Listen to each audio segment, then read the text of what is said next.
नहीं तो धोती कुर्ता धोने वास्ते किसी कौमी मस्जिदा दे विच खत लिखना पेगा। ते लिख ले जेड़ी मासी नू लिखना ही। मैं तेरी नौकरानी नहीं लगी हुई। सारा दिन काम ही नहीं मुकते। हाँ, चूल्हे को उठो तो वाशिंग मशीन को उठो तो चूल्हे को।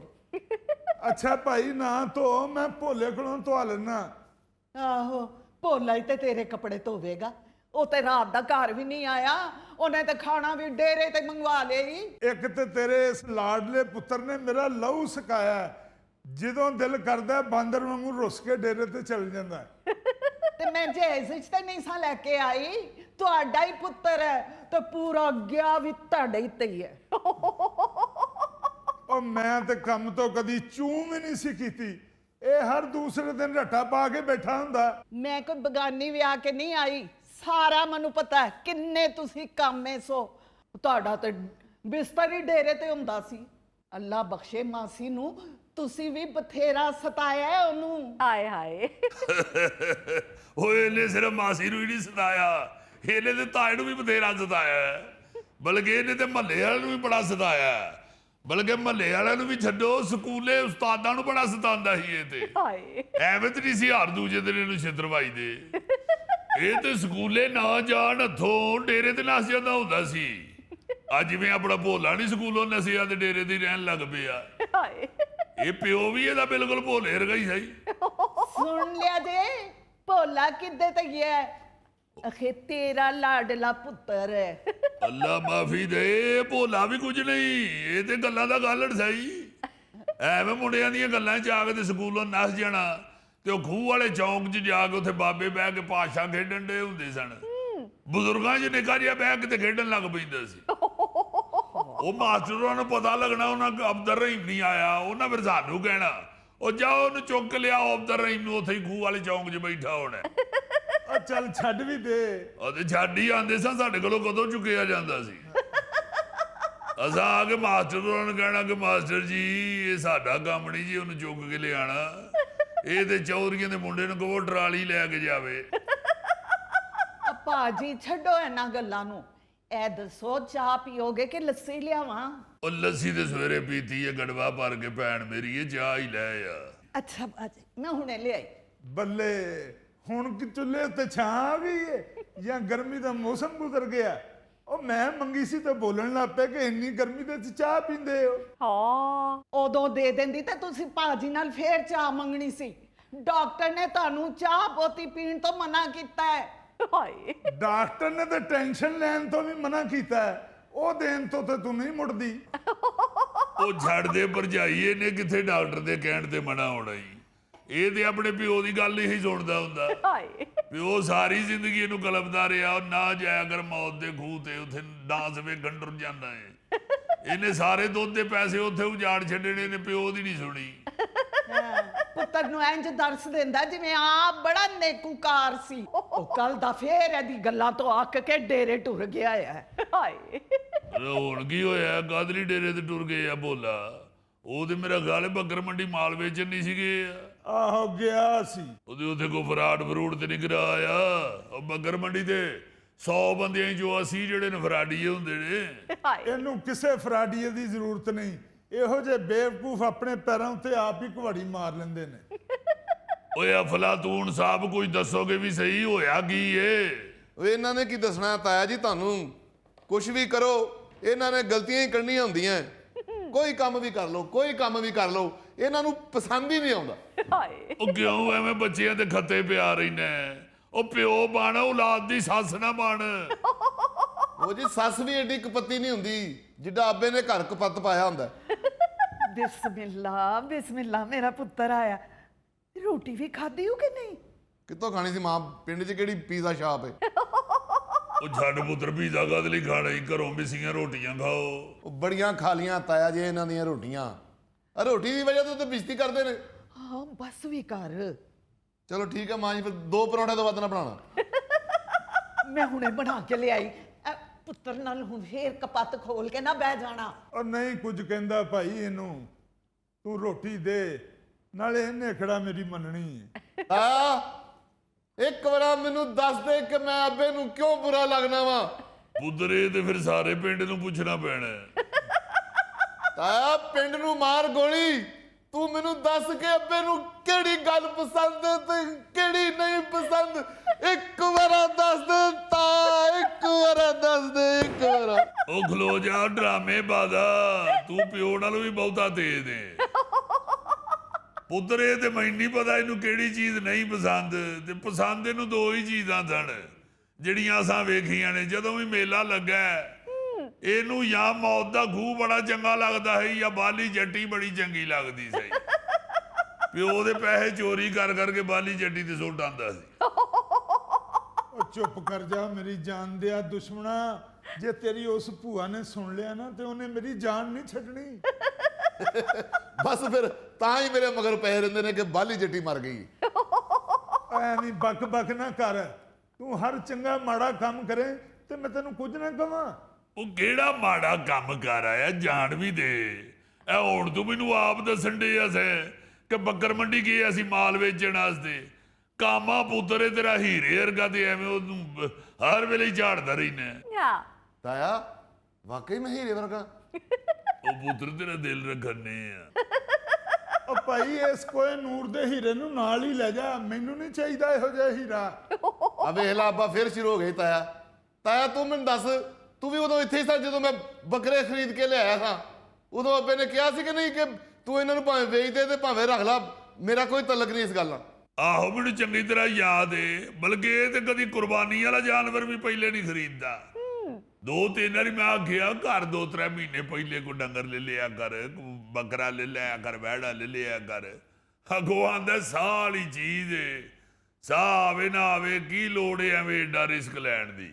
ਹਾਏ ਆਪੇ ਈਦ ਦੇ ਨੇੜੇ ਲੈ ਲਾਂਗੇ ਬੱਕਰਾ ਜਾਂ ਬੱਚਾ। ਤਾਇਆ ਅੱਬਾ ਤੇ ਰਾਜ਼ੀ ਨਹੀਂ ਸੀ ਕੁਰਬਾਨੀ ਦੇ ਜਾਨਵਰ ਪਾਲਣ 'ਚ। ਉਹ ਤੇ ਮੈਂ ਐਡੇ ਪਿਆਰ ਨਾਲ ਪਾਲੇ ਜਾਨਵਰ ਤਾਇਆ ਕੋ ਮੈਨੂੰ ਆਪਣੇ ਫੈਮਿਲੀ ਮੈਂਬਰ ਲੱਗਣ ਲੱਗ ਪਏ ਹਨ। ਨਹੀਂ ਪੁੱਤਰ, ਬੰਦਾ ਆਪਣੇ ਰਿਸ਼ਤੇਦਾਰਾਂ ਨੂੰ ਪਛਾਣ ਹੀ ਲੈਂਦਾ ਏ।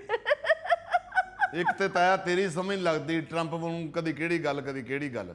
ਉਹ ਨਹੀਂ ਮੈਂ ਸਹੀ ਕਹਿਣ ਡਿਆ ਪੁੱਤਰ, ਤੇਰੇ ਦਾਦਾ ਜੀ ਨੇ ਇੱਕ ਵਾਰੀ ਵਹਿੜਾ ਲਿਆਂਦਾ ਸੀ, ਹਲਾ ਜੀ? ਕੁਰਬਾਨੀ ਵਾਸਤੇ ਪਾਲਿਆ ਉਹਨਾਂ ਨੇ। ਅੱਛਾ। ਉਹ 2-3 ਮਹੀਨੇ ਬਾਅਦ ਆਖਣ ਲੱਗ ਪਏ ਹਨ, ਯਾਰ ਮੈਨੂੰ ਤੇ ਆਪਣੇ ਮੁੰਡੇ ਅਬਦਰ ਰਹੀਮ ਵਿੱਚ ਤੇ ਆ ਵਹਿੜੇ 'ਚ ਕੋਈ ਫਰਕ ਨਹੀਂ ਲੱਗਦਾ। ਉਹ ਮੈਂ ਕਿਹਾ ਨਹੀਂ ਚਾਚਾ ਜੀ ਕੀ ਕਰਦੇ ਹੋ, ਅਬਦਰ ਰਹੀਮ ਤੁਹਾਡਾ ਪੁੱਤਰ ਏ, ਉਹ ਵਹਿੜਾ ਏ। ਆਦਰਿਓ ਇਹ ਦੋਵੇਂ ਇੱਕੋ ਜਿਹੇ ਨੇ, ਇਹ ਵੀ ਡੰਡੇ ਖਾਣ ਤੋਂ ਬਗੈਰ ਨਹੀਂ ਟੁਰਦਾ, ਢੱਗਾ ਵੀ ਡੰਡੇ ਖਾਣ ਤੋਂ ਬਗੈਰ ਨਹੀਂ ਟੁਰਦਾ। ਸ਼ਾਬਾਸ਼ ਏ, ਮੇਰੀ ਬੇਇੱਜ਼ਤੀ ਵਾਲੀ ਕੋਈ ਗੱਲ ਛੱਡੀ ਨਾ। ਅੱਬਾ ਜੀ ਤੇ ਮਜ਼ਾਕ ਨਾਲ ਕਹਿੰਦੇ ਹੁੰਦੇ ਸਨ। ਓਏ ਆਹੋ ਮੈਂ ਵੀ ਮਜ਼ਾਕ ਨਾਲ ਹੀ ਕਹਿਣ ਡਿਆ, ਮੈਂ ਕਿਹੜਾ ਸਟਾਮ ਤੇ ਲਿਖ ਕੇ ਮੁੰਡੇ ਨੂੰ ਫੜਾ ਦਿੱਤਾ। ਉਹ ਚਾਚੀ ਹੋਰੀ ਦੇ ਵੀ ਆਂਦੇ ਹੁੰਦੇ ਹਨ, ਅੱਲਾ ਬਖਸ਼ੇ ਨੇ, ਕਿ ਜੇ ਆ ਤੇਰੇ ਯਾਰ ਦੀ ਪੂਛਲ ਹੁੰਦੀ ਨਾ ਤੇ ਇਹਨੇ ਵੀ ਰੋਟੀ ਖਾਣ ਲਈ ਹਲਾਣੀ ਕਰਨੀ ਸੀ। ਤਾਇਆ ਤੂੰ ਤੇ ਅੱਬੇ ਨਾਲ ਮਜ਼ਾਕ ਕਰਨ ਡਿਆ ਨਾ। ਉਹ ਮੇਰੇ ਵਹਿੜੇ ਮੇਰੇ ਨਾਲ ਇੰਨਾ ਪਿਆਰ ਕਰਦੇ ਸੀ, ਕਿਸੇ ਹੋਰ ਦੇ ਹੱਥੋਂ ਪੱਠੇ ਨਹੀਂ ਖਾਂਦੇ। ਵਾਹ ਕਿਆ ਬਾਤ ਜੀ, ਹਾਲਾ ਹੋਣਾ ਇਹਦੇ ਤੋਂ ਉਲਟ ਚਾਹੀਦਾ ਸੀ। ਤਾਇਆ ਮੈਨੂੰ ਤਾਂ ਲੱਗਦਾ ਤੇਰੀ ਵਜ੍ਹਾ ਤੋਂ ਸਾਡੇ ਘਰ 'ਚ ਲੜਾਈ ਹੁੰਦੀ ਹੈ। ਉਹ ਨਹੀਂ ਪੁੱਤਰ, ਮੈਂ ਤੇ ਪਿਓ ਤੇਰੇ ਨੂੰ ਅਹਿਸਾਸ ਦਿਵਾਉਣ ਡੇ ਆ ਕਿ ਮੁੰਡੇ ਨੇ ਅਗਰ ਛੋਟਾ ਮੋਟਾ ਕਾਰੋਬਾਰ ਕਰਨ ਵਾਸਤੇ ਕੁਰਬਾਨੀ ਵਾਲੇ ਜਾਨਵਰ ਲੈ ਹੀ ਲਏ ਨੇ ਔਰ ਵੇਚ ਛੱਡੇ ਨੇ, ਤੇ ਕਦ ਲਈ ਐਵੇਂ ਰੱਟਾ ਪਾਉਣ ਡੇ ਆ। Yeah. ਉਹ ਭਾਈ ਮੈਂ ਤੇ ਇਸ ਵਾਸਤੇ ਕਹਿਣਾ ਕਿ ਸਾਹ ਵਾਲੀ ਚੀਜ਼ ਦਾ ਕੋਈ ਇਤਬਾਰ ਨਹੀਂ ਹੁੰਦਾ, ਉਹਦੀ 24 ਘੰਟੇ ਰਾਖੀ ਕਰਨੀ ਪੈਂਦੀ ਏ। ਸਾਹ ਵਾਲੀ ਚੀਜ਼ ਤੇ ਅਸੀਂ ਵੀ ਆ, ਅਸੀਂ ਫਿਰ ਘਰ ਛੱਡ ਜਾਈਏ? ਹਾਂ ਹੈ, ਤੂੰ ਫੇਰ ਘਰ ਛੱਡਣ ਦੀਆਂ ਗੱਲਾਂ ਕਰਨ ਡਿਆ, ਤੈਨੂੰ ਮਾਂ ਦਾ ਕੋਈ ਖਿਆਲ ਨਹੀਂ। ਉਹ ਅੰਮਾ ਮੈਂ ਨਹੀਂ, ਅੱਬਾ ਕਰਨ ਡਿਆ। ਜਦੋਂ ਦੇ ਮੈਂ ਜਾਨਵਰ ਵੇਚ ਆਇਆ ਨਾ, ਅੱਬੇ ਨੂੰ ਅੱਗ ਲੱਗੀ। ਹਾਏ ਇਹਨੂੰ ਸਿਰਫ ਇਹ ਤਕਲੀਫ ਹੈ ਕਿ ਜਦੋਂ ਤੂੰ ਕੁਰਬਾਨੀ ਵਾਲੇ ਜਾਨਵਰ ਲਿਆ ਨੇ ਤੇ ਇਹਨੂੰ ਰਾਖੀ ਕਰਨੀ ਪੈਂਦੀ ਏ, ਤੇ ਤੁਹਾਨੂੰ ਪਤਾ ਹੈ ਇਹ ਕਿਸੇ ਵੀ ਡਿਊਟੀ ਤੋਂ ਇਹਦੀ ਜਾਨ ਜਾਂਦੀ ਏ। ਹਾਏ ਓ ਯਾਰ ਤੂੰ ਸਾਰੇ ਜਾਨਵਰ ਵੇਚ ਛੱਡੇ ਨੇ, ਮੈਂ ਵੇਖ ਕੇ ਆਇਆ ਇੱਕ ਵੀ ਨਹੀਂ ਖਲੋਤਾ। ਓਏ ਆਹੋ ਭਾਈ ਵੇਚ ਛੱਡੇ ਨੇ, ਉਹਨਾਂ ਦਾ ਤਾਂ ਸਿਆਪਾ ਪਿਆ ਅੱਬੇ ਨੂੰ। ਚੱਲ ਛੱਡ, ਤੂੰ ਆ, ਚੱਲ ਰੋਟੀ ਖਾ ਕੇ। ਅੰਮਾ ਮੈਨੂੰ ਵੀ ਰੋਟੀ ਦੇ ਦੇ। ਆ ਪੁੱਤਰ ਤੂੰ ਵੀ ਆ ਜਾ, ਚੱਲ ਆਓ। ਇਹਨੂੰ ਦੇ ਦਿਓ ਪਹਿਲਾਂ, ਇਹਨੂੰ ਦੇ ਦਿਓ। ਇੱਕ ਤੇ ਮੈਂ ਜਦੋਂ ਵੀ ਕਿਸੇ ਚੀਜ਼ ਨੂੰ ਹੱਥ ਲਾਵਾਂ ਕੋਈ ਨਾ ਕੋਈ ਆ ਜਾਂਦਾ। ਜਾ ਯਾਰ ਤੂੰ ਜਾ ਕੇ ਕੱਲਾ ਖਾ ਲੈ। ਪਤਾ ਨਹੀਂ ਇਹਨੂੰ ਕੀ ਹੋ ਗਿਆ ਹੈ, ਹਰ ਗੱਲ ਤੋਂ ਇਹਨੂੰ ਤਪ ਚੜ ਜਾਂਦੀ ਏ। ਉਹ ਮੁੰਡਿਆ ਤੂੰ ਇਕੱਲਾ ਹੀ ਭੱਜਾ ਫਿਰਨਾ ਏ, ਬੇਗਮ ਬੱਚਿਆਂ ਨੂੰ ਨਹੀਂ ਨਾਲ ਲੈ ਕੇ ਆਇਆ, ਉਹ ਵੀ ਇੱਥੇ ਈਦ ਕਰ ਲੈਂਦੇ। ਉਹ ਤਾਇਆ ਜੀ ਬੱਚਿਆਂ ਨੂੰ ਸਕੂਲੋਂ ਛੁੱਟੀਆਂ ਨਹੀਂ ਸਨ ਹੋਈਆਂ, ਇਸ ਲਈ ਮੈਂ ਉਹਨਾਂ ਨੂੰ ਨਹੀਂ ਲੈ ਕੇ ਆਇਆ। ਉਹ ਮੈਂ ਤੇ ਤਾਂ ਆ ਗਿਆ ਸਾਂ ਵੀ ਚਲੋ ਭੋਲੇ ਦੇ ਨਾਲ ਜਾ ਕੇ ਮੰਡੀ 'ਚ ਜਾਨਵਰ ਵੇਚ ਆਵਾਂਗਾ। ਚਲੋ ਅੱਬੇ ਨੂੰ ਭੁੱਲਣ ਨਾ ਦੇਣਾ ਜਾਨਵਰਾਂ ਵਾਲੀ ਗੱਲ। ਨਾਲੇ ਭੋਲਾ ਬੱਬਰ ਸ਼ੇਰ ਇਹ ਇਕੱਲਾ ਹੀ ਸਾਰੇ ਕੰਮ ਵਾਹ ਹੁੰਦਾ ਏ। ਤੂੰ ਕਿੱਥੇ ਜਾਣਾ ਸੀ ਬੱਕਰ ਮੰਡੀ? ਉੱਥੇ ਦੇਸੀ ਬੱਕਰਿਆਂ 'ਚ ਟੈਡੀ ਮਾਲਕ ਫਿਰਦਾ, ਕਿੱਡਾ ਬੁਰਾ ਲੱਗਣਾ ਸੀ। ਉਹ ਬੂਟਾ ਤੇ ਨਜ਼ੀਰ ਮੇਰੇ ਨਾਲ ਗਏ ਸੀ ਉੱਥੇ ਮੰਡੀ 'ਚ। ਸਾਡਾ ਇੱਕ ਵਪਾਰੀ ਵਾਕਬ ਨਿਕਲਿਆ, ਉਹਨੇ ਸਾਨੂੰ ਜਗ੍ਹਾ ਦੇ ਦਿੱਤੀ, ਫਟਾਫਟ ਹੱਥੋਂ ਹੱਥੀ ਉੱਥੇ ਮਾਲ ਨਿਕਲ ਗਿਆ। ਹੱਥੋਂ ਹੱਥੀ ਕੌਡੀਆਂ ਦੇ ਭਾਅ ਵੇਚ ਆਇਆ। ਹੈ ਉਹ ਯਾਰ ਥੋੜਾ ਹੌਸਲਾ ਹੀ ਕਰ ਲੈਣਾ ਸੀ, ਮੰਡੀ ਦਾ ਉਤਾਰ ਚੜਾਓ ਤੇ ਵੇਖ ਲੈਣਾ ਸੀ। ਭਾਪੇ ਜੇ ਇਹੋ ਜਿਹੇ ਕੰਮ 'ਚ ਰਿਸਕ ਨਹੀਂ ਲਈਦਾ। ਮੰਡੀ ਕਿਸੇ ਵੇਲੇ ਈਦ ਦੇ ਲਾਗੇ ਤਾਂ ਟਲ ਜਾਂਦੀ ਹੈ ਤੇ ਕਿਸੇ ਵੇਲੇ ਈਦ ਦੇ ਲਾਗੇ ਠਾਂ ਜਾ ਪੈਂਦੀ ਹੈ। ਉਹ ਤੈਨੂੰ ਕਹਿੰਦਾ ਰਿਹਾ ਸਬਰ ਕਰ ਲੈ, ਇੰਤਜ਼ਾਰ ਕਰ ਲੈ, ਅੱਜ ਮੰਡੀ ਚੜ ਗਈ ਓ। ਆ ਵੇਖਿਆ ਹੀ, ਮੈਂ ਤੈਨੂੰ ਕਹਿੰਦਾ ਰਿਹਾ ਚਾਂਦ ਰਾਤ ਤੱਕ ਇੰਤਜ਼ਾਰ ਕਰ ਲਾ, ਪਰ ਕਿੱਥੋਂ। ਯਾਰ ਨਜ਼ੀਰ ਤੂੰ ਆਪੇ ਤੇ ਕਹਿੰਦੇ ਸੀ ਕਿ ਰੇਟ ਅੱਗੋਂ ਡਿੱਗ ਪਣੇ, ਮਾਲ ਕੱਢ ਦੇ। ਯਾਰ ਉਹ ਤੇ ਪਹਿਲੇ ਦਿਨ ਕਿਹਾ ਸੀ, ਦੂਜੇ ਦਿਨ ਤੋਂ ਤੇ ਹੌਲੀ ਹੌਲੀ ਮੰਡੀ ਚੜਨ ਲੱਗ ਪਈ ਸੀ। ਮੈਂ ਤੈਨੂੰ ਕਿਹਾ ਸੀ ਹੱਥ ਰੋਕ ਕੇ ਵੇਚ। ਚਲੋ ਹੁਣ ਛੱਡ ਦਿਓ, ਐਵੇਂ ਉਹਦੇ ਤੇ ਜ਼ੋਰ ਨਾ ਪਾਓ। ਇਹ ਨਾ ਹੋਵੇ ਜਿਹਨੂੰ ਵੇਚੇ ਸੂ ਬੱਕਰੇ ਉੱਥੋਂ ਚੋਰੀ ਕਰਨ ਟੁਰ ਜਾਵੇ। ਤਾਇਆ ਨੇ ਮੈਨੂੰ ਉਦੋਂ ਕਿਹਾ ਜਦੋਂ 2 ਬੱਕਰੇ ਤੇ ਇੱਕ ਵਹਿੜਾ ਰਹਿ ਗਿਆ ਸੀ। ਮੈਂ ਉਹਨਾਂ ਨੂੰ ਕਿੰਨੇ ਕੁ ਦਿਨ ਖਿਲਾ ਛੱਡਦਾ ਉੱਥੇ। ਵੈਸੇ ਵੀ ਇਕੱਲਾ ਵਹਿੜਾ ਭੂਤਰਨ ਲੱਗ ਪਿਆ ਸੀ। ਆ ਸਹੀ ਗੱਲ ਏ, ਜਾਨਵਰ ਭੂਤਰ ਜਾਂਦਾ ਏ ਬਹੁਤਾ ਰਸ਼ ਵੇਖ ਕੇ। ਅੱਜ ਜਿਵੇਂ ਤੁਹਾਡੇ ਘਰ ਮਹਿਮਾਨ ਆਣ ਤੇ ਤੁਹਾਡਾ ਆਬਾ ਨਹੀਂ ਭੂਤਰ ਜਾਂਦਾ। ਉਹ ਯਾਰ ਕਿੰਨੇ ਦਾ ਵੇਚਿਆ ਹੀ ਬੱਕਰਾ? 65 ਦਾ। ਦੱਸੋ, ਉਹ ਜਿਹੜਾ ਬੱਕਰਾ ਸੀ 65 ਦਾ ਤੇ ਉਹ ਅੱਧਾ ਵੀ ਨਹੀਂ ਸੀ ਬਣਦਾ। ਉਹ ਤੇਰਾ ਦਿਮਾਗ ਖਰਾਬ ਹੋ ਗਿਆ। ਉਹ ਭਾਈ ਅੱਧਾ ਬੱਕਰਾ ਲਾ ਕੇ ਨਹੀਂ ਵਿਕਦਾ, ਬੱਕਰਾ ਪੂਰਾ ਹੀ ਵੇਚਣਾ ਪੈਂਦਾ। ਆਹੋ, ਤੇ ਪੂਰਾ ਵੇਚਣਾ ਸੀ ਤੇ 1.25 ਲੱਖ ਦਾ ਵੇਚਦਾ। ਉਹ 1.25 ਲੱਖ ਤੇ ਤੇਰਾ ਕੋਈ ਨਾ ਦੇਵੇ, ਤੂੰ ਬੱਕਰੇ ਦਾ ਮੰਗਣ ਦੇ। ਤੂੰ ਵੀ ਹੱਦ ਹੀ ਮੁਕਾ ਦੇਣਾ ਏ। ਕੁਰਾਲ ਦੀ ਮਿਲਦੀ ਗੱਲ ਕਰ, ਕੋ 65 ਤੋਂ 70 ਕਰ ਲੈ, 75 ਕਰ ਲੈ। ਤੂੰ 65 ਤੋਂ ਸਿੱਧਾ 1.25 ਲੱਖ ਤੇ ਹੀ ਟੁਰ ਗਏ। ਏਡੇ ਤੇਰੇ ਮਰਸੀਡੀਜ਼ ਬੱਕਰੇ। ਤਾਇਆ ਜੀ ਮੰਗਦਾ 1.25 ਲੱਖ ਹੀ ਸੀ। ਜੇ ਕਿਸੇ 65 ਕਿਹਾ ਤੇ ਕਹਿੰਦਾ ਡਨ, ਕਿ 70 ਕਿਹਾ ਤੇ ਕਹਿੰਦਾ ਡਨ। ਕਿਸੇ ਨੇ ਬਹਿਸ ਹੀ ਨਹੀਂ ਕੀਤੀ। ਉਹ ਯਾਰ ਉਹ ਭੋਲਾ ਆਦਮੀ, ਉਹਦੇ ਜ਼ਿਹਨ ਜਾਂਦਾ ਹੋਣਾ ਕਿ ਮੈਂ ਹੁਣ ਕਿਸ ਮੂੰਹ ਨਾਲ ਬਹਿਸ ਕਰਾਂ।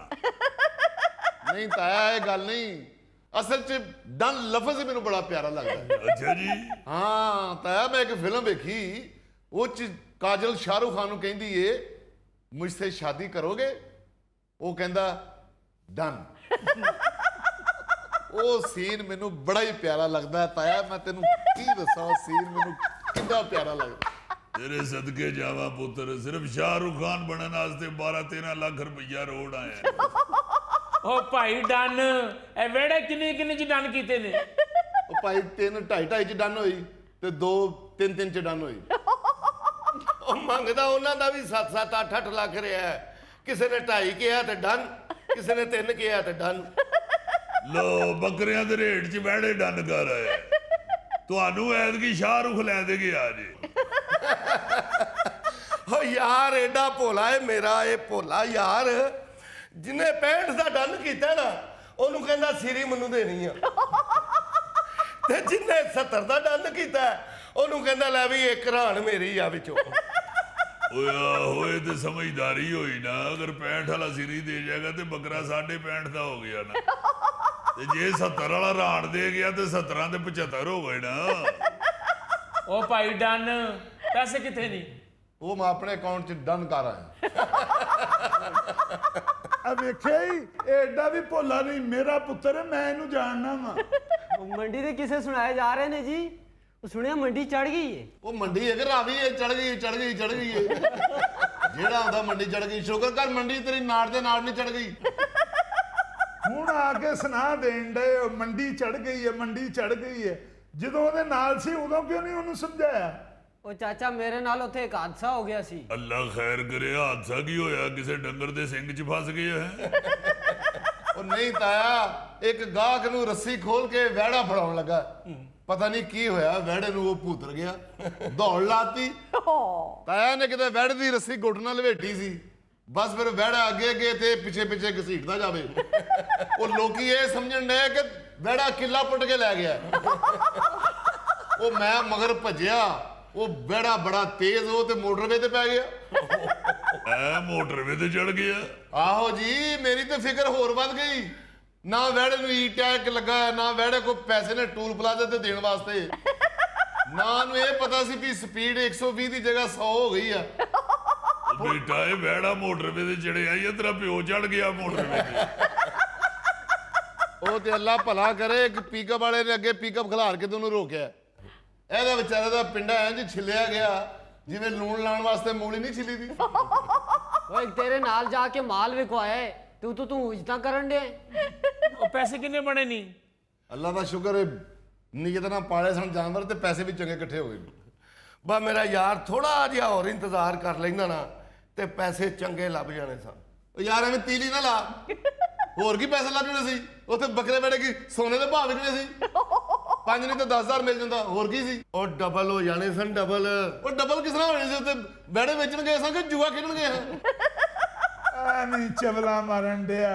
ਜੇ ਚੰਗੇ ਰੇਟ ਤੇ ਵੇਚ ਕੇ ਆਇਆ ਹੁੰਦਾ ਤਾਂ ਪੈਸੇ ਮੇਰੇ ਹੱਥ ਉੱਤੇ ਰੱਖਦਾ। ਇਹ ਤੇਰੇ ਹੱਥ ਤੇ ਕਿਸੇ ਦਿਨ ਇਹਨੇ ਸਾਪ ਹੀ ਰੱਖਣਾ ਹੀ। ਐਡਾ ਤੂੰ ਲਾਲਚੀ ਆਦਮੀ ਹੈ, ਜਾਣਦੇ ਕੀ ਹੋ ਗਿਆ? ਉਹਨੇ ਹੋਰੇ ਮਾਂ ਨੂੰ ਪੈਸੇ ਫੜਾ ਛੱਡੇ ਹੁਣ। ਲੈ ਮਾਂ ਨੂੰ ਕਿੱਥੋਂ ਦਿੱਤੇ ਹੋਣੇ ਨੇ? ਜਾ ਕੇ ਆਪਣੇ ਅਕਾਊਂਟ 'ਚ ਕਰਾਇਆ। ਮੈਂ ਤੇ ਕਿਹਾ ਵੀ ਸੀ ਕਿ ਥੋੜੇ ਬਹੁਤੇ ਪੈਸੇ ਮੇਰੇ ਹੱਥ 'ਚ ਰੱਖ ਦੇ, ਈਦ ਆਉਣ ਵਾਲੀ ਹੈ, 1000 ਖਰਚੇ ਹੁੰਦੇ ਨੇ। ਪੈਸੇ ਤੇ ਮਾਂ ਜੀ ਹੁਣ ਤੁਹਾਨੂੰ ਉਦੋਂ ਦਿਆਂਗਾ ਜਦੋਂ ਤੁਸੀਂ ਮੇਰੇ ਵਿਆਹ ਦੀ ਤਾਰੀਖ ਰੱਖੋਗੇ। ਇਹ ਫਿਕਰਾ ਮੈਂ ਸੁਣ ਕੇ ਤੰਗ ਆ ਗਿਆ ਕਿ ਪੈਸੇ ਇਕੱਠੇ ਹੋਣਗੇ ਤੇ ਤੇਰਾ ਵਿਆਹ ਕਰਾਂਗੇ, ਪੈਸੇ ਇਕੱਠੇ ਹੋਣਗੇ ਤੇ ਤੇਰਾ ਵਿਆਹ ਕਰਾਂਗੇ। ਉਹ ਯਾਰ ਤੈਨੂੰ ਮਾਂ ਪਿਓ ਤੇ ਇਤਬਾਰ ਨਹੀਂ, ਨਾ ਤੈਨੂੰ ਮਾਂ ਤੇ ਇਤਬਾਰ ਹੈ, ਨਾ ਤੈਨੂੰ ਪਿਓ ਤੇ ਇਤਬਾਰ ਹੈ। ਉਹ ਕੀ ਤਕਲੀਫ ਹੈ ਤੈਨੂੰ? ਇਹਨੂੰ ਕੋਈ ਖਾਣ ਵਾਲੀ ਚੀਜ਼ ਲਿਆ ਕੇ ਦੇਵੇ ਇਹਦਾ ਤਾਂ ਮੂੰਹ ਬੰਦ ਹੋਵੇ। ਇਕੱਠੇ ਪੜ੍ਹਨੇ ਸਾਂ ਅਸੀਂ ਇਕੱਠੇ, ਤੇ ਤੇਰੇ ਮੁੰਡੇ ਨੇ ਹੁਣ ਬੀਏ ਵੀ ਕਰ ਲਿਆ ਤੇ ਮੇਰੇ ਵਿਆਹ ਦੇ ਪੈਸੇ ਨਹੀਂ ਇਕੱਠੇ ਹੋਣੇ। ਉਹ ਨਹੀਂ ਪੁੱਤਰ, ਵਿਆਹ ਤੇਰੇ ਤੇ ਕਿੰਨੇ ਕੁ ਲੱਗ ਜਾਣੇ ਨੇ? ਇਹ ਤੇ ਪਿਓ ਤੇਰਾ ਇੰਦੀ ਨਹੀਂ ਜਾਂਦਾ। ਇਹ ਪੈਸੇ ਦੇ ਉੱਤੇ ਮੱਝ ਬਣ ਕੇ ਬੈਠਾ ਹੈ। ਸੱਪ ਹੁੰਦਾ ਭਾਈ। ਓਏ ਆਹੋ ਸੱਪ ਹੀ ਹੁੰਦਾ, ਤੂੰ ਸੱਪ ਪਰਾਂ ਕਰਕੇ ਤੇ ਆਪ ਉੱਤੇ ਬਹਿ ਗਏ। ਉਹ ਮੁੰਡੇ ਦਾ ਤੂੰ ਵਿਆਹ ਕਰ, ਉਹ ਵਿਚਾਰਾ ਸਹੀ ਕਲਮਦਾ। ਜਦੋਂ ਇਸ ਘਰ ਚ ਆਈਏ ਇਹੋ ਹੀ ਰੋਣਾ ਅੱਗੋਂ ਸੁਣਨ ਨੂੰ ਮਿਲਦਾ ਹੈ, ਭੋਲੇ ਦਾ ਵਿਆਹ ਨਹੀਂ ਹੋਣ ਡਿਆ, ਭੋਲੇ ਦਾ ਵਿਆਹ ਨਹੀਂ ਹੋਣ ਡਿਆ। ਹਾਏ ਰੱਬ ਜਾਣਦਾ ਮੈਨੂੰ ਤੇ ਭੋਲਾ ਡਰਾਉਣਾ ਲੱਗਣ ਲੱਗ ਪਿਆ। ਨਹੀਂ ਵੈਸੇ ਇਹ ਤੇ ਜ਼ਿਆਦਤੀ ਏ। ਹੁਣ ਤੇ ਮੇਰੇ ਵੀ 2 ਬੱਚੇ ਹੋ ਗਏ ਨੇ, ਲੇਕਿਨ ਮੇਰੇ ਯਾਰ ਭੋਲੇ ਦਾ ਹਾਲੇ ਵਿਆਹ ਨਹੀਂ ਹੋਇਆ। ਉਹਨਾਂ ਬੱਚਿਆਂ ਦੀ ਵਜ੍ਹਾ ਤੋਂ ਤੈਨੂੰ ਮੈਂ ਛੱਡਿਆ ਹੀ, ਵਰਨਾ ਮੈਨੂੰ ਇੱਕ ਬਾਬੇ ਨੇ ਕਿਹਾ ਸੀ ਕਿ ਆਪਣੇ ਇਸ ਯਾਰ ਨੂੰ ਖੂਹ 'ਚ ਸੁੱਟ ਦੇ ਤੇ ਤੇਰਾ ਵਿਆਹ ਹੋ ਜਾਏਗਾ। ਅੱਛਾ ਚੱਲ ਐ ਤੇ ਦੱਸ ਪੈਸੇ ਕਿੰਨੇ ਇਕੱਠੇ ਹੋਏ ਨੇ? ਉਹ ਸਾਂਝਾ ਹਿਸਾਬ ਕਿਤਾਬ ਹੈ, ਪਤਾ ਤਾਂ ਲੱਗੇ ਕਿੰਨਾ ਕੁ ਪ੍ਰੋਫਿਟ ਹੋਇਆ। ਆ ਵੇਖਿਆ ਤਾਇਆ ਜੀ, ਹਿਸਾਬ ਵੇਲੇ ਇਕੱਠੇ ਹੋ ਜਾਂਦੇ ਨੇ ਤੇ ਕੰਮ ਮੇਰੇ ਇਕੱਲੇ ਤੇ ਸੁੱਟਿਆ ਹੁੰਦਾ। ਇਹ ਤੇ ਤਾਇਆ ਜੀ ਸਹੀ ਗੱਲ ਏ, ਕੱਲੇ ਭੋਲੇ ਨੇ ਜਾਨਵਰ ਪਾਲੇ ਨੇ, ਇਹਨੇ ਤੇ ਕਦੀ ਪਾਣੀ ਵੀ ਨਹੀਂ ਮਖਾਇਆ ਉਹਨਾਂ ਨੂੰ। ਉਹ ਭਾਈ ਰੋਜ਼ ਟੈਲੀਫੋਨ ਤੇ ਪੁੱਛਦਾ ਰਿਹਾ, ਜਾਨਵਰਾਂ ਨੂੰ ਪੱਠੇ ਪਾਏ ਜੇ, ਪਾਣੀ ਵਿਖਾਇਆ ਜੇ। ਬਸ ਪ੍ਰੋਫਿਟ ਵੀ ਤੈਨੂੰ ਮੈਂ ਫੋਨ ਤੇ ਹੀ ਦੱਸਾਂਗਾ। Done done done done. ਚੱਲ ਉਹਨੂੰ ਤੇ ਟੈਲੀਫੋਨ ਤੇ ਦੱਸੇਗਾ, ਆ ਪਿਓ ਨੂੰ ਤੇ ਦੱਸ ਜਿਹੜਾ ਘਰ ਦੇ 'ਚ ਮੰਜਾ ਢਾ ਕੇ ਬੈਠਾ। ਉਹਨੂੰ ਤੇ ਦੱਸੋ ਉਹਦਾ ਮੰਜਾ ਕਦੋਂ ਚੁੱਕਣਾ ਜੀ। ਮੇਰਾ ਮਤਲਬ ਹੈ ਕਿ ਉਹਨੂੰ ਤੇ ਦੱਸੋ ਨਾ ਵਿਚਾਰੇ ਨੂੰ, ਉਹ ਮੇਰਾ ਮੰਜੇ ਤੇ ਹੀ ਬੈਠਾ ਰਹਿੰਦਾ ਹੈ। ਤੈਨੂੰ ਆਪਾਂ ਕੀ ਦੱਸਾਂ? ਉਦੋਂ ਤੂੰ ਕਹਿੰਦਾ ਸਾਂ ਤੇਰੇ ਜਾਨਵਰ ਨੇ ਸਿਆਹੀ ਕਰ, ਸਫੈਦੀ ਕਰ, ਜੋ ਮਰਜ਼ੀ ਕਰ। ਹੁਣ ਪ੍ਰੋਫਿਟ ਵੇਲੇ ਤੁਸੀਂ ਸਾਰੇ ਹੀ ਹਿੱਸੇਦਾਰ ਬਣਨ ਡੇ। ਹਾਏ ਨਹੀਂ ਜੀ ਇਹ ਗੱਲ ਹੀ ਭੈੜੀ ਏ। ਤੁਸੀਂ ਮੁੰਡੇ ਨੂੰ ਕਹਿਣ ਡੇ ਹੋ ਸਿਆਹ ਕਰ, ਸਫੈਦੀ ਕਰ। ਚਲੋ ਸਿਆਹ ਦੀ ਤੇ ਜ਼ਿੰਮੇਵਾਰੀ ਉਹਨੂੰ ਦਿਓ, ਸਫੈਦੀ ਦੀ ਵੀ ਉਹਨੂੰ ਹੀ ਦੇਣ ਡੇ ਹੋ ਜ਼ਿੰਮੇਵਾਰੀ। ਚੱਲ ਪੁੱਤਰ ਇਹਨਾਂ ਨੂੰ ਤੇ ਛੱਡ, ਮੈਨੂੰ ਤੇ ਦੱਸ ਤਾਏ ਆਪਣੇ ਨੂੰ ਕਿੰਨਾ ਪ੍ਰੋਫਿਟ ਹੋਇਆ ਈ। ਦੱਸਨੇ ਆ ਤਾਇਆ ਜੀ ਤੁਹਾਨੂੰ ਵੀ, ਅੱਗੇ ਤੇ ਮੇਰੇ ਵਿਆਹ ਦੀ ਹਾਂ ਕਰਾਓ ਨਾ ਤੇ ਫਿਰ ਤੁਹਾਨੂੰ ਦੱਸ ਦੇਣਾ ਮੈਂ। ਇਹ ਤੇ ਫਿਰ ਨਾ ਦੱਸਣ ਵਾਲੀ ਗੱਲ ਹੋਈ। ਜਿੰਨੀ ਮੇਰੀ ਉਮਰ ਹੋ ਗਈ ਆ, ਮੈਨੂੰ ਤਾਂ ਲੱਗਦਾ ਸਾਰੀ ਜਾਇਦਾਦ ਕੁੜੀ ਦੇ ਨਾਂ ਲਾਵਾਂਗੇ ਤੇ ਫਿਰ ਉਹ ਹਾਂ ਕਰੇਗੀ। ਹਾਏ ਵੇ ਆਪਣੇ ਵਿਆਹ ਦੇ ਚੱਕਰ ਵਿੱਚ ਮਾਂ ਪਿਓ ਨੂੰ ਰੋਲਣ ਲੱਗਾ ਹੈ। ਨਹੀਂ ਅੰਮਾ ਤੈਨੂੰ ਤੇ ਨਾਲ ਰੱਖਾਂਗੇ। ਅੱਬਾ ਪਿੰਡੋਂ ਬਾਹਰ ਦਰਖਤ ਥੱਲੇ ਝੁੱਗੀ ਪਾ ਕੇ ਬੈਠਾ ਕਿੱਡਾ ਸੋਹਣਾ ਲੱਗੇਗਾ। ਆ ਵੇਨਾ ਪਿਆ, ਇਹ ਤੂੰ ਚੌੜ ਕੀਤਾ ਇਹਨੂੰ। ਚੌੜ ਕੀ ਕੀਤਾ ਹੈ? ਤੇਰਾ ਖਿਆਲ ਕਰਨ ਡੇ ਐ, ਤੈਨੂੰ ਦਰਖਤ ਥੱਲੇ ਝੁੱਗੀ ਪਾ ਕੇ ਦੇਣ ਡੇ ਐ, ਮੀਂਹ ਗਣੀ ਤੋਂ ਬਚਾਣ ਡੇ ਆ ਉਹ ਤੈਨੂੰ। ਉਹ ਕੀ ਸਿਆਣੇ ਆਂਦੇ ਨੇ, ਆਪਣਾ ਮਾਰੇਗਾ ਤੇ ਸੁੱਟੇਗਾ ਤੇ ਛਾਵੇਂ। ਉਹ ਕਿਹੜੇ ਆਪਣੇ ਤਾਇਆ, ਮੇਰੇ ਨਾਲ ਤੇ ਇਸ ਘਰ 'ਚ ਦੁਸ਼ਮਣਾਂ ਨਾਲੋਂ ਵੀ ਭੈੜਾ ਸਲੂਕ ਹੁੰਦਾ। ਉਹ ਨਾ ਪੁੱਤਰ ਘਬਰਾਇਆ ਨਾ ਕਰ, ਐਡਾ ਨਾ ਦੁਖੀ ਹੋ ਜਾਇਆ ਕਰ ਵਿਆਹ ਤੋਂ। ਐ ਇਨਸ਼ਾਅੱਲਾ ਗਰਮੀਆਂ ਲੰਘਣੀਆਂ ਨੇ ਤੇ ਅੱਗੋਂ ਸਰਦੀਆਂ ਆ ਜਾਣੀਆਂ ਨੇ। दिमाग पांव बिल्लियां लेने लगे तो फौरी तौर पे आप शिकंजवी पी। यार आप कहीं शिकंजवी का इश्तेहार ना लगा देना रकड़ पे। गौरी साहब मैं रशिया की बात सुना रहा हूँ, उथे हो रहे अगले शिकंजवी पींदे भी ने कि नहीं।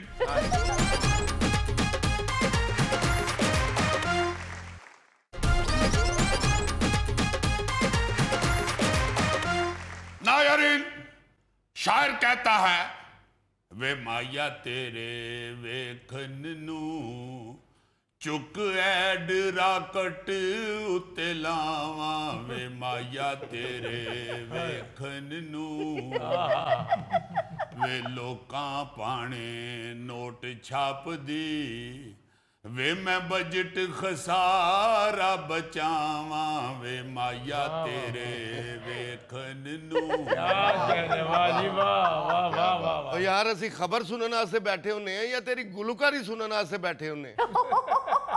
नायरीन, आपको मालूम है कि मेरे पिंड के कुछ लोग मेरी गुलूकारी से जेलस हैं, इसलिए सीधा खबर की तरफ जाते हैं। जी।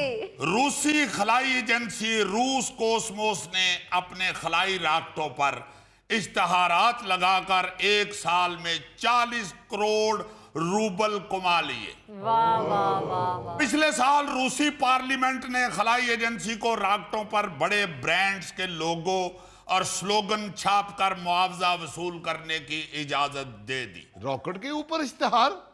What is this nonsense? जी जनाब, रॉकेट के ऊपर इश्तिहार लगेंगे जैसे बसों के ऊपर भी लग जाते हैं, गाड़ियों के ऊपर भी लग जाते हैं। इस तरह रूस की खलाई कंपनी ने रॉकेट के ऊपर इश्तिहार लगाने की तरकीब सोची है। अगर आपने अपनी बेवकूफी का इश्तिहार रॉकेट पे लगवाना हो तो मुझे बताइएगा, मैं अपील कर दूंगा उन्हें। एक दानश्वर के साथ इस तरह की गुफ्तगू कर रहे हो? तुम्हारे पागलपन का इश्तिहार लगना चाहिए रॉकेट पे। ओ यार, खलाई रॉकेट तो सीधा ऊपर को जाता है, वहां बादलों में किसने इश्तिहार पढ़ना है?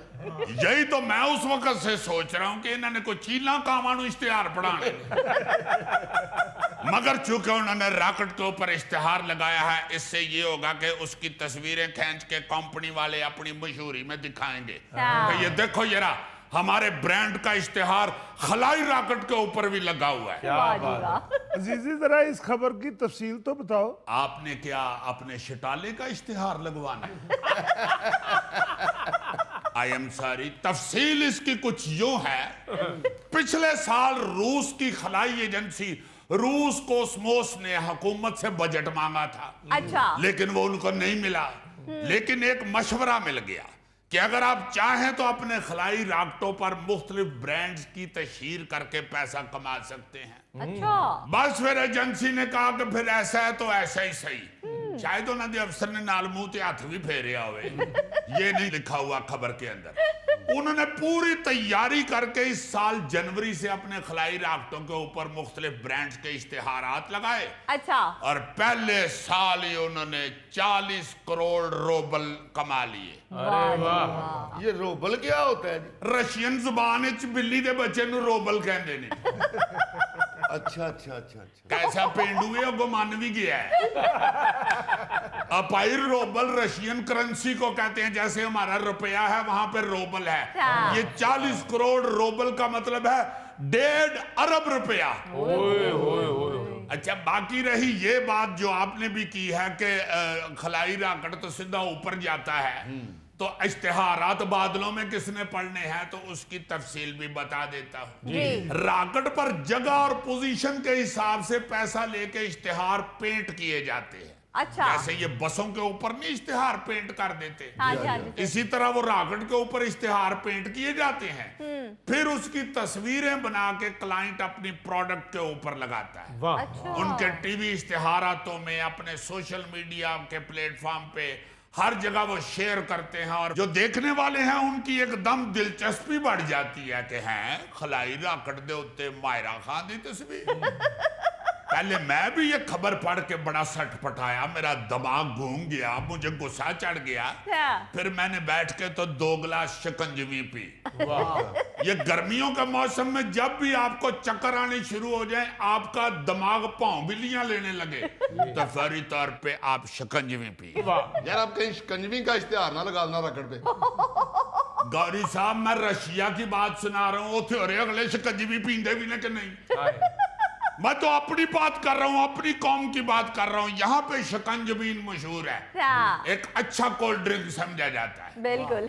मैं तो अब ये सोच में पड़ गया हूँ कि फिलहाल तो ये इश्तिहार बाई खलाई राकटों से शुरू हुई है, जी, लेकिन कल कला को ये ना हो कि इश्तिहार जंगी मिसाइलों के ऊपर भी लगने शुरू हो जाए, या रशियन टैंकों और तोपों के ऊपर मच्छर मार स्प्रे के इश्तिहार लगने शुरू हो जाए। रशिया वाले रौला पा रहे हैं उनके भाई जी सानू तो टैंक मुफ्ती पे आ जाए। हाँ, जैसे ये फजाई नुमाइशों में जंगी तैयारों पर मुख्तलिफ मिलिट्री और दूसरे अदारों के लोगो लगाकर ब्रांडिंग की जाती है, हाँ जी, हाँ जी। इसी तरह आने वाले दिनों में जंगी जहाजों पर पावर्ड बाई नीम ठंडा कोला का स्लोगन आ सकता है। वाह, अजीजी बस कर दो, बहुत बना चुके तुम हमें बेवकूफ। देख खैर, तेनू ते बहुत नहीं बनाया, तू ते हले भी थोड़ा जिहा बेवकूफ ही है।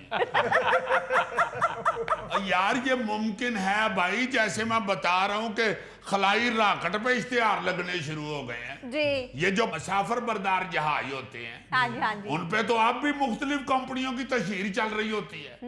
जैसे कतर एयरलाइंस ने फुटबॉल वर्ल्ड कप की तशहीर की थी। हाँ जी। आपको एक और खबर सुन के बड़ी हैरानगी होगी कि खला में इश्तिहारात बनाने के लिए कई कंपनियां बन चुकी हैं, अच्छा, और लोग उनके पास बुकिंग के लिए भी जा रहे हैं। वाह, मसलन एक इंटरनेशनल कंपनी है स्टार्ट रॉकेट, ये ऐसे इश्तिहार बनाने का सोच रही है जो इंसानों को डायरेक्ट आसमान पर नजर आएंगे। अच्छा, और उन्होंने आसमान पर 8 घंटे की तशहीर की तारफी कीमत $20 रखी है, ओ, जिसमें इश्तिहार जमीन से 400 से 500 किलोमीटर की बुलंदी पर तस्वीरों की शक्ल में नजर आएंगे। अब देखे ना ये रखी मजा आएगा कि इश्तिहार होते जा रहे हैं तो थले बंदे दौड़ते पड़ रहे ने, लिखिया की होया ओ भाई किधर जा रहे हो? इधर वापस आओ, सेटलमेंट करो पूरा आकर। आ रहे हैं, जहाज वापस मुड़ गया। अच्छा, इसी तरह का मुनफरद तशहीरी आइडिया एक अमरीकी नौजवान ने भी मुतारफ करवाया है। अच्छा, फिलाडेल्फिया से ताल्लुक रखने वाले एक नौजवान निक ग्रेन ने बेरोजगारी का मजाक उड़ाते हुए अपने टॉयलेट में बैठ के एक तस्वीर पोस्ट की हाँ, कि मेरा कुछ नहीं हो रहा, हाय, बस अब तो ये कम्बोडी इश्तिहार लगाने का आइडिया रह गया है। हाय, अगर किसी को मेरा टॉयलेट इश्तिहार लगाने के लिए चाहिए तो मुझसे राब्ता करें। आप हैरान होंगे कि इस अनोखे आईडी ने सोशल मीडिया पर इतनी मकबूलियत हासिल की कि कई बड़ी कंपनियों ने उससे राब्ता किया। अच्छा, उसके टॉयलेट पर अब तक सफाई और दीगर मसनूआत बनाने वाली मारूफ कंपनियों ने कई इश्तिहार बना लिए हैं। वाह जी वाह। एक और आइडिया सुनो जरा जिया। जी, चीन में एक बर्गर शॉप ने अपनी तशहीर के लिए छोटे छोटे कुत्तों को तरबियत दी। अच्छा, हाँ, और अपने ब्रोशर उनके मुंह में थमा के सड़कों पर छोड़ दिए। वाह, अब उन कुत्तों की तरबियत ये थी कि वो आते जाते लोगों के इर्द गिर्द घूमते क्या, और उनकी तवज्जो हासिल करते। ओ, फिर लोकी जेड़े ने वो कुत्ता को मंडी है तो इश्तिहार पढ़न डे ने लिया। एक मिनट ठहर जा, अब पूछल परे कर, एक लफ्ज तेरी पूछल थले आया है। वाह, आज तो पूरी मदारी कर रहे हो। आप इसे मदारी कह रहे हैं ना भाई जी। इसी तशहीरी आइडिया की वजह से 1 साल के अंदर अंदर उस रेस्टोरेंट की 4 मजीद ब्रांचें खुल गई हैं। क्या बात है। ਤੁਸੀਂ ਤੇ ਉਹਨੂੰ ਦੇਖਦੇ ਤੇ ਇਹੋ ਹੀ ਤੁਸੀਂ ਕਹਿਣਾ ਸੀ यार ਕਿਹੜੇ ਕੁੱਤੇ ਕੰਮ 'ਚ ਪੈ ਗਏ ਨੇ। मगर इस कुत्ते काम की वजह से अगले ने 4 मजीद ब्रांचें खोल ली हैं। वाह, यार कैसे कैसे आइडिया हैं पब्लिसिटी के। जी जी जी, मैं तो ईमान से गोगे को भी मशवरा देने वाला हूं कि आप आराम से कमीज उतार के ना पेट के ऊपर इश्तिहार लगा के तो गलो नंगा ही आया कर। आप राब्ता तो करो यार कंपनियों से, तुम आगे से नाराज हो रहे हो। तुम्हारे पेट के ऊपर अगर लिखा हो हाय, डबलन रेस्टोरेंट 2000 के बुफे में इतना बड़ा पेट भर लीजिए। आइडिया तो बहुत अच्छा है, लेकिन मैं कमीज उतार नहीं सकता, मुझे नजर लग जाती है। यार लग जाए नजर, पहला केड़ा तू महल्ले च फात मुस्तफा मशहूर है। पैसे तो कमा तेनू अगों होर टेंशन बन जाती है। यार किन्ने पढ़ना गोगे दे ढिड तो इश्तिहार। ਗੋਗੇ ਨੂੰ ਨੰਗਾ ਵੇਖ ਕੇ ਲੋਕਾਂ ਨੂੰ ਲਧਾਉਣਾ ਲਾ ਦੇਣੀਆਂ, ਮਲੰਗ ਆ ਗਿਆ, ਮਲੰਗ ਆ ਗਿਆ। ਚਲੋ ਇਸ਼ਤਿਹਾਰ ਦੇ ਪੈਸੇ ਮਿਲਣ ਨਾ ਮਿਲਣ, ਸਾਈਂ ਸਮਝ ਕੇ ਬਹੁਤੇ ਇਕੱਠੇ ਹੋ ਜਾਣੇ ਨੇ। शर्मिंदगी से मुंह छोटा हो जाता है। इस हिसाब से मुजफ्फर तो फिर बेचारा बिल्कुल ही शर्मिंदा ताबीर हुआ हुआ है।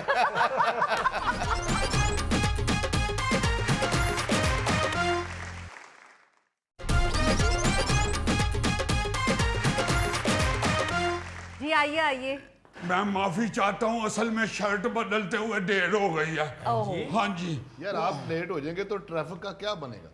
ये वो आप लोग ही कहते हैं कि सरकारी वर्दी पहन के आप शो में नहीं बैठ सकते, तो फिर मुझे शर्ट चेंज करनी पड़ती, उसके ऊपर बैज लगे होते हैं ना, इसलिए मैंने चेंज किया। तो आधा घंटा लग गया था शर्ट बदलते हुए। और यार गर्मी देखो कितनी अब मत बजी हुई है। देखो तो सही, बाहर जाके ड्यूटी सूरज के नीचे खड़े होकर देनी पड़ती है। 2 मिनट आपको इतनी गर्मी में खड़ा होना पड़ जाए ना तो आप सारे ही पहुंच जाएं। आई एम सॉरी गौरी साहब, मेरे मुंह से निकल गया। कोई बात नहीं, कोई बात नहीं, आप लेट हो गए। आप जैसे बंदे शर्ट बदल के फिर कलाबाजी लगाते हैं, देखते हैं कि शर्ट टाइट तो नहीं है। यार ये कौन सा तरीका है शर्ट चेक कर? तो आपने भी तो मुझे जुगत किया तो फिर मैंने भी कर दी। असल में ना जी गर्मी इतनी पड़ रही है और आपको पता है हमारी ड्यूटी सड़क के ऊपर होती है। हाँ जी। अमान से हमारा तो वो हाल हुआ होता है जो मलंग नहीं पागल बेचारा बड़ा कोट पहन के गर्मी में फिर रहा होता। देखें, आपको इसीलिए रियायत दे रहे हैं कि आप जलती धूप में सारा दिन चौक में खड़े रहते हैं। Thank you very much Gauri साहब। इसमें तो कोई शक नहीं है कि इतनी धूप के अंदर खड़े होने के बाद बंदे का दिमाग वैसे ही हिल जाता है। इसीलिए गवर्नमेंट ने ना जी ट्रैफिक वार्डन्स का नफ्सियाती चेकअप करवाने का फैसला किया है। अच्छा। और इसके लिए माहिर नफ्सियात की खिदमात भी हासिल की हैं। वाह। ये बड़ा जरूरी था वार्डन्स का दिमागी चेकअप, क्योंकि अब तो आपकी भाभी भी कभी कभी कह देती है कि टूटे होली होली असलम खिसकदा ही जाना है। मुझे खुद भी महसूस होता है कि अब मुझे गुस्सा ज्यादा आना शुरू हो गया। हालांकि मुझे खुद भी पता है कि गुस्सा दिखाने के 2 मिनट बाद ही आपकी भरजाई से माफी भी मांगनी पड़ती है। मगर फिर भी पता नहीं क्या है, पता नहीं क्या है, एकदम मेरा मीटर शॉर्ट हो जाता है। ਉਹ ਜੀ ਘਰ ਵਾਲਿਆਂ ਨਾਲ ਜਿੰਨਾ ਮਰਜ਼ੀ ਮੀਟਰ ਸ਼ਾਰਟ ਰੱਖੋ, ਇਹ ਟ੍ਰੈਫਿਕ ਪੁਲਿਸ ਵਾਲਿਆਂ ਦਾ ਤੇ ਹੁਣ ਬਾਹਰ ਵੀ ਮੀਟਰ ਸ਼ਾਰਟ ਹੋਣ ਲੱਗ ਪਿਆ। हाँ हाँ, ये मजंग में वार्डन ने खातून से बहस करते हुए उसको चपेट ही दे मारी। जी हाँ, ये एक शर्मनाक वाकया पेश आया जिसकी वजह से मैं भी शर्मिंदा हूँ। ये कादा शर्मिंदा यार, तू मुंह तो तेरा उड़ रही। तो आपका क्या ख्याल है, शर्मिंदगी से मुंह छोटा हो जाता है? इस हिसाब से मुजफ्फर तो फिर बेचारा बिल्कुल ही शर्मिंदा ताबीर हुआ हुआ है। ਇਹ ਹਿਸਾਬ ਨਾਲ ਤੇ ਫਿਰ ਗੋਗਾ ਕਦੀ ਜ਼ਿੰਦਗੀ 'ਚ ਸ਼ਰਮਿੰਦਾ ਹੋਇਆ ਹੀ ਨਹੀਂ। मैं माफी चाहता हूँ मिर्जा साहब, इस तरह तो फिर तुसी भी मुंह दे मुताबिक बेशर्म ही हो। यार ये वाकई उसने गलत किया। असल में ना मुसलसल जब ड्यूटी देते हैं ना चौकों में खड़े होके इतनी गर्मी और धूप में, खास तौर पे गर्मियों के मौसम में, तो फिर अपना कंट्रोल नहीं रहता। टेंशन की वजह से दिमाग हिल जाता है। बस अब फिर मुअत्तल भी तो हो गया ना। यहाँ तो खैर सारा कसूर ही उसका है, मैं समझता हूँ। यहाँ तो ये कह ही नहीं सकते कि नहीं वो बीबी का भी कसूर है। जितना मर्जी हो कसूर, खातून के साथ बदतमीजी तो किसी सूरत भी वारा नहीं खाती। बिल्कुल सही। भाई अगर तुम्हारा कोई नफ्सियाती मसला है तो उसे अपने तक महदूद रखो। हाँ जी। अगर तुम्हें कोई टेंशन हो ही गई है या तुम्हारा इतना ही दिमाग चल गया है तो तुम बदतमीजी औरत के साथ तो ना करो। करीब देखो, अगर कोई दीवार है तो उसमें टक्कर मार लो। ਇਹ ਥੈਲਾ ਆਪਣਾ ਜਦੋਂ ਇਹਨੂੰ ਘਰ ਗੁੱਸਾ ਚੜਦਾ ਬੜਾ ਤੇ ਭਰਜਾਈ ਇੰਜ ਹੱਥ ਕਰਕੇ ਤੇ ਇਹਨੂੰ ਕਰਨ ਲੱਗ ਪੈਂਦੀ ਏ। ਇਹ ਸਾਰਾ ਗੁੱਸਾ ਉਹਦੇ ਹੱਥ ਕੱਢ ਦਿੰਦਾ। और भाई मैं थैला वहाँ कोई पेड़ू नहीं। मुझे तो जब भी गुस्सा चढ़ता है मैं इंग्लिश नावल लेके फौरन इजी चेयर पे बैठ जाता हूँ। तो ये मंजर देख के तो सारे घर वालों को फिर गुस्सा चढ़ जाता होगा। क्योंकि तुम्हारा इंग्लिश नावल से क्या ताल्लुक है? तुम्हें तो पकौड़ियों वाला भी इंग्लिश कागज के ऊपर पकौड़े रख के नहीं देता। कि इन्हों ढिड च पीड़ शुरू हो जानी है तो फिर इन्हें आके ते सारा मुद्दा पकौड़ियां च पा देना। गोगे को तो अपनी पूरी एजुकेशन में एक ही सबक पसंद आया है, बाबा आ, बाबा आमला, बाबा आया, बाबा आम लाया, दैट्स इट। वाह रे वाह, फिर तो इनकी डिग्री का नाम होगा मैंगो ग्रेजुएशन। वैसे असलम साहब, आपके ये वार्डन ने जो एक औरत को थप्पड़ मारा है ना, ये वाकई बहुत बुरी बात है। बिल्कुल ठीक बात है, मैं तो इसको डिफेंड ही नहीं कर रहा। सही। मैं तो खुद कह रहा हूँ बहुत बुरी बात है, बहुत बुरी बात है। हाँ जी। असल में इस महंगाई के दौर में किसी का चालान करने की बात करे ना तो वो फौरन आपे से बाहर हो जाता है। कुछ तो सीधे गालियां देने पे उतर आते हैं। लेकिन असल बात तो ये है कि अपने आप को कंट्रोल रखना। हाँ जी अगर आवाम नहीं कंट्रोल कर रही तो हम तो खड़े हैं ड्यूटी पे। जी। हमें ड्यूटी पे इस तरह की बदतमीजी वाकई बिल्कुल नहीं करनी चाहिए। बिल्कुल। इसीलिए तो फिर अफसरों ने उसको मुअत्तल भी कर दिया है ना। ओ असलम साहब, हफ्ते बाद फिर उन्हें बहाल हो जाना है। एवं आवाम ਨੂੰ चुप कराना से ढकोसला कीता है। नहीं तो हो ਤੁਹਾਡਾ ਕੀ ਖਿਆਲ ਹੈ ਮਿਰਜ਼ਾ ਸਾਹਿਬ, ਸੀਟੀਓ ਸਾਹਿਬ ਆਪਣੇ ਦਫ਼ਤਰ ਦੇ ਪੱਖੇ ਨਾਲ ਉਹਨੂੰ ਟੰਗ ਕੇ ਤੇ ਪੱਖਾ ਚਲਾ ਦੇਣ। यार मैं तो पहले भी कह रहा हूं कि इंतहाई बुरी बात है, इंतहाई बुरी बात है हाँ। कि इंतहाई नु होर लम्मा करना। ठीक है। मैं तो कह रहा हूं कि इंतहाई जहालत की है उसने, और मुझे तो शक है कि वो लाजमन अपने घर में भी इसी तरह बात बात पे बदतमीजी करता होगा। हाँ। मगर चलो घरों में तो अगर आप बदतमीजी करते हैं तो फिर आप बेगम से भी लिटर पौला करा लेते हैं। हाँ हाँ, अगर आपको नहीं यकीन तो आप गौरी साहब से पूछ लें। बस यार 100 मजबूरियां होंदियां घरां दियां। गौरी साहब को लोग पूछ लीए, इन्होंने हरकतों की वजह तो बेचारे 2 महीनों तो ठंडा सालन Khan day. Oh my God, मैं भी सोच रहा था कि गौरी साहब का मुंह ठंडे सालन नाल क्यों मिल जाए। क्या मतलब तुम्हारा? हमारे घर में चॉकलेट गोश्त पकता है। Excuse me. असलम साहब, आप बड़ी अहम बात कर रहे थे। हाँ हाँ, मैं बात तो हम ही कर रहा था, बीच में देखो ना आप लोगों के दानिश्वर नहीं टिकने देते। मैं ये कह रहा हूं कि ये हाथ चिलाकी तो एक एक्सट्रीम है। हाँ जी बिल्कुल। बदतमीजी भी नहीं करनी चाहिए आवाम के साथ। वार्डन को हमारे ऑफिसर हमें यही कहते हैं, वो कहते हैं कि अगर कोई आपको बदतमीजी से बुलाता है तो लॉ ब्रेकर के साथ लड़ने का आपके पास सिर्फ एक ही हथियार होना चाहिए, चालान। हाँ सही। अगर किसी ने कानून तोड़ा है तो बस आप उसका चालान करें, दैट्स इट। बिल्कुल। आपको कोई जरूरत नहीं है उसके साथ बहस करने की, या उसके साथ गर्मी खाने की, या उसके साथ गाली गलौज करने की, और अल्लाह माफ करे हाथ चिलाकी करने की। बिल्कुल। ये तो बहुत बुरी बात। इस तरह तो बंदा सीधा सीधा नफ्सियाती मरीज लगना शुरू हो जाता है। इसीलिए हमारे ऑफिसर अब हमारे नफ्सियाती चेकअप कराने लगे हैं ना। अब उस वक्त पता चलेगा ना जब अड्डे विचों नफ्सियाती मरीज निकल आए तो।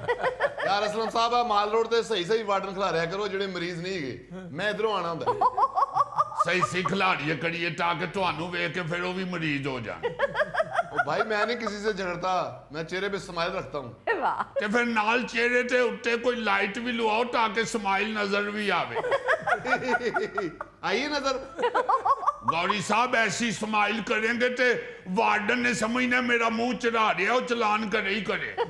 असल में मसला ये है असलम साहब, सिर्फ आप लोग ही धूप में खड़े होकर नफ्सियाती मरीज नहीं हुए, ये जो आवाम, ये भी तो बेचारे महंगाई के हाथों तंग आके नफ्सियाती मरीज हो गए। हाँ जी, महंगाई की वजह से रोटी नहीं पूरी मिल रही उनको। चलो मेरा ख्याल है ਅਸੀਂ ਵੀ ਤੰਗ ਆਏ ਹਾਂ, ਤੁਸੀਂ ਵੀ ਤੰਗ ਆਏ ਹੋ। ਮੁਲਕ ਨੂੰ ਤਾਲਾ ਲਾ ਕੇ ਤੇ ਕਿਤੇ ਹੋਰ ਟੁੱਟ ਜਾਂਦੇ ਆ। भाई मसला ये है कि महंगाई के हाथों तंग है तो इसका मतलब ये तो नहीं कि आप ट्रैफिक की वायलेशन करें, इशारे तोड़ते फिरे, हेलमेट के बगैर आप फिरते फिरे। ये आपको महंगाई कहती है कि हेलमेट ना पहने? हेलमेट केड़ा 8.5 लाख का आंदा है। या ट्रैफिक के इशारे पे अगर आप ब्रेक लगाएं तो आपको 50,000 देना पड़ता है। कवानीन पे तो अमल करें ना। ये क्या बात हुई, ये क्या बात हुई? असलम साहब, मैंने ना कभी इशारा तोड़ा है ना कभी हेलमेट के बगैर ड्राइव की है। लेकिन मुझे फिर भी रोक लेते, कहते जी लाइसेंस दिखाओ, तुम तो अभी बच्चे हो। हाँ तो ठीक कहते हैं, तुम बच्चे ही हो और तुमने क्या 9-4 की मूछें रखी हुई है। असलम साहब, मेरी उम्र 28 साल है। तो फिर बताया करो वार्डन को कि मैं चाइना के पौधे की तरह छोटा रह गया हूँ। वैसे असलम साहब, वाकई ये सोचने वाली बात है कि हमें सड़कों पर हर तरफ बदतमीजी बहुत नजर आने लग गई है। आप बिल्कुल ठीक कह रही हैं, मगर ये बदतमीजी चालाकी की वजह से शुरू होती है। अच्छा। ऐसी ऐसी चालाकी करते हैं, आपको क्या बताऊं। जिस बंदे ਨੂੰ ਵੀ ਰੋਕੀਏ ਨਾ ਅੱਧੇ ਤੇ ਵਿੱਚੋਂ ਕਹਿੰਦੇ ਨੇ ਭਾਜੀ ਜਾਣ ਦਿਓ ਮੈਂ ਫੌਤਗੀ ਤੇ ਜਾ ਰਿਹਾ यार तू केड़ी फौतगी ते जा रहा मोटरसाइकिल के पीछे ते तू मठियाई वाला डब्बा रखे एडा केड़ा तेरा जालम फुफड़ मर गया जिंदी फौतगी ते तू मठियाई लेके जा रही है एक मुजफ्फर वर्गा बंदा मैनू कहंदा भाई जी मैनू जान दियो मैं अपने चाचे नू खून देन जा रहा और मैं कहा यार जे तू ये कवे ना मैं खून लैन जा रहा फिर ते मैं तेनू छड्ड दियां तू खून देना कित्थों है ते चाचे तेरे ने लेना कित्थों है यार ये मुजफ्फर ने केड़ा ड्रामा किया आप यकीन मान सकते हैं कि किसी दौर च मैं इंज दा हुंदा सा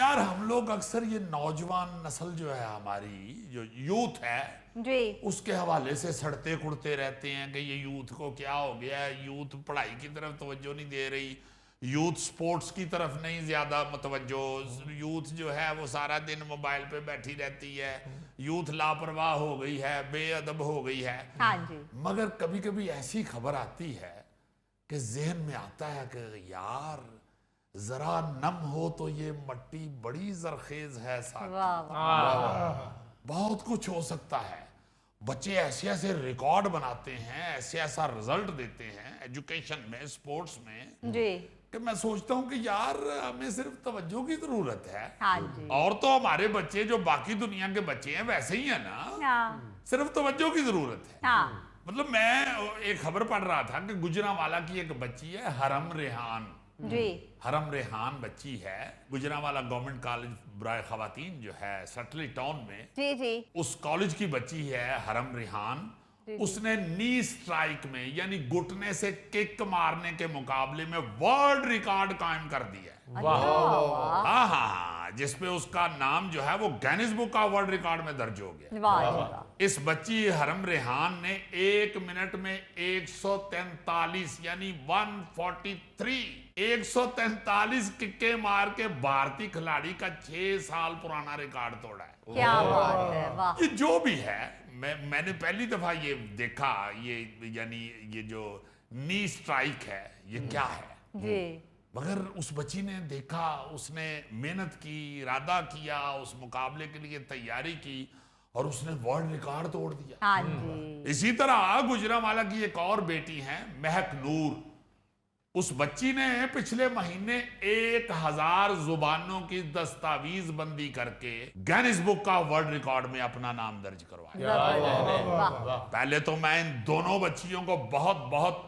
मुबारकबाद पेश करता हूं हाँ जी फिर इनके जो असातिज़ा हैं जो कॉलेज के प्रिंसिपल साहिबा हैं उन सबको और जो स्पोर्ट्स के जो खास तौर पे वहाँ टीचर हैं उनको बड़ी मुबारकबाद और शाबाश पेश करता हूँ बिल्कुल सही क्या बात है बहुत अच्छे अपने बच्चों की तरफ ध्यान दें तो बाखुदा ये बच्चे दुनिया में नाम कमा सकते हैं पाकिस्तान का हाँ जी अब दूसरी बात मैं ये करनी चाहता हूं कि इन दोनों बच्चियों को अगर कॉलेज की प्रिंसिपल या वालदैन की सपोर्ट या स्पोर्ट्स टीचर्स की सपोर्ट से ये अपना नाम बनाया इन्होंने उनकी सरपरस्ती से इतने इतने बड़े कारनामे सर अंजाम दिए हैं हाँ जी हाँ जी तो ऐसे कई हजारों लाखों टैलेंट है यहाँ पे बिखरा हुआ ऐसे कई गुमनाम बच्चे फिर रहे हैं जो बहुत कुछ कर सकते हैं सही बात है सर मुल्क का नाम रोशन कर सकते हैं हाँ जी हुकूमत को चाहिए कोई ऐसी पॉलिसी बनाएं कोई ऐसा तरीक़ेकार बनाएं कि अपने कॉलेजेस से अपनी इन तालीमी अदारों से ऐसे बच्चों को ढूंढें मैं तो ईमान से ये सोचता हूं कि जो बच्चे अपनी फीस अदा नहीं कर पाते बेचारे हाय, हाय, हाय। सिर्फ पैसों के हाथों फाइनेंशियली कमजोरी के हाथों में घरों में बैठे रहते हैं अगर उनको कोई सपोर्ट करे उनको थोड़ा सा कोई इनकरेज करे तो वो बच्चे अगर बाहर निकलेंगे तो वो क्या से क्या कर सकते हैं बिल्कुल सही खास तौर पे ये जो यतीम बच्चे हैं हाय आप देखें ना कि अगर उनको जरा सपोर्ट दी जाए हाँ थोड़ा जी। सा उनसे प्यार किया जाए उनकी हौसला अफजाई की जाए बिल्कुल सर तो वो पता नहीं क्या क्या काम करके दिखाएं कैसे कैसे कारनामे करके दिखाएं बेशुमार बच्चे ऐसे हैं बहुत मैं चूंकि एक ईमानदार पुलिसमैन का बेटा हूं मुझे तो कई दफा ये बड़ा सुन के दुख होता है कि फलां पुलिस वाले शहीद हो गए। हमारी फौज भी हर वक्त 24 घंटे बॉर्डरों के ऊपर हमारी हिफाजत कर रही है, मगर शुक्र है उनके अंदर एक सिस्टम ऐसा है जी जी कि वो अपने शुहदा के बच्चों को सपोर्ट करते हैं, इनकरेज करते हैं, हाँ जी तो वो बच्चे बड़ा नाम बनाते हैं। बिल्कुल सर। पुलिस में ऐसा नहीं था, अब शुक्र है होना शुरू हो गया है।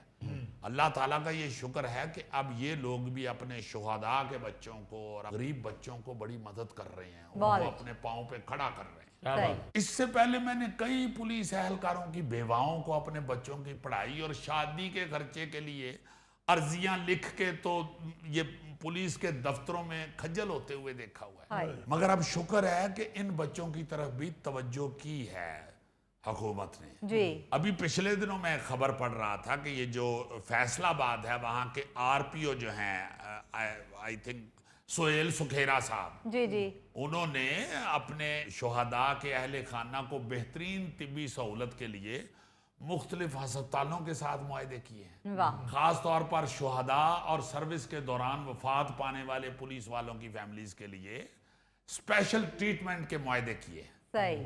फिर इसके अलावा एहलकारों के बच्चों की पढ़ाई और दीगर मसाइल के लिए भी पुलिस का महकमा अब काफी इकदाम कर रहा है, बहुत अच्छे। और ये करना भी चाहिए। हाँ जी भाई बिल्कुल। वो लोग भी आपकी ड्यूटी दे रहे हैं, आपकी हिफाजत कर रहे हैं, आपके मसाइल का सामना कर रहे हैं। हाँ जी जैसे हमने पहले भी एक दफा जिक्र किया था कि ये सहाफी बरादरी ने बहुत अच्छा अपने आप को मुनज़्ज़म किया हुआ है। इस हवाले से सहाफियों को कानूनी भी बना के दी गई है, और फिर उनके सेहत के मसाइल हैं उनमें भी उनको सपोर्ट की जाती है, मिल जाती है ये अपना हुकूमत की तरफ से। जी जी इसी तरह आर्टिस्टों के हवाले से भी कुछ ऐसे इकदाम होने चाहिए। इस हुकूमत ने किए हैं, बेशुमार किए हैं। जैसे इन्होंने अब फिल्में बनाने के लिए पैसे बांटे हैं, हाँ जी मगर कई दफा बड़े सीनियर और बहुत बड़े नामवर फनकारों के हवाले से ऐसी खबर सुनने को मिलती है कि वो बेचारा बीमार हैं और उनको इलाज मुआवजे के लिए भी ज़राए हासिल नहीं है। तो ऐसी चीज़ों के तरफ मेरा ख्याल है कि हर उस शोबे का मिनिस्टर अगर तवज्जो दे जी और उनके मसाइल लिख के तो अपने सीएम साहिबा के आगे या वजीर आजम साहब के आगे रखे, हाँ जी तो बहुत सारी टेंशन खत्म हो सकती है। बिल्कुल सही। फिर ये वो लोग हैं जिन्होंने आपकी सकाफत की खिदमत की है, जी आपकी सकाफत को फैलाया है, उसे अगली नस्लों को रूशनास करवाया है। हाँ जी। इनका भी ख्याल रखना चाहिए।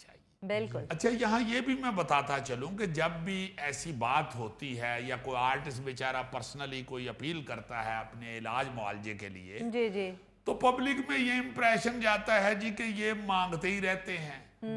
ओ भाई, खुदा के वास्ते यहाँ पे इंडस्ट्री नहीं है ये, जहाँ बॉलीवुड में या हॉलीवुड में लोग आपको बेहतरीन शाही जिंदगी गुजारते हुए नजर आते हैं फनकार, वहां हाँ पे जी। इंडस्ट्री माना गया है इसको। बिल्कुल। वहां पे एक आर्टिस्ट अगर एक टेलीविजन सीरियल भी कर लेता है तो अगर बार बार वो चले तो उसकी रॉयल्टी मिलती रहती है उसे। बिल्कुल। या तो एक दफा काम करके पैसे पकड़ के घर आ जाते हैं, ਉਹਨੂੰ ਹੋਰੇ ਕੌਣ ਚਲਾਣ ਦੇ ਆ, ਉਹ ਆਰटिस्ट मस्कीन ਨੂੰ पता ही नहीं ना ही ਉਹਦੇ ਚੋਂ कुछ ਲੱਭਣ ਦੇ।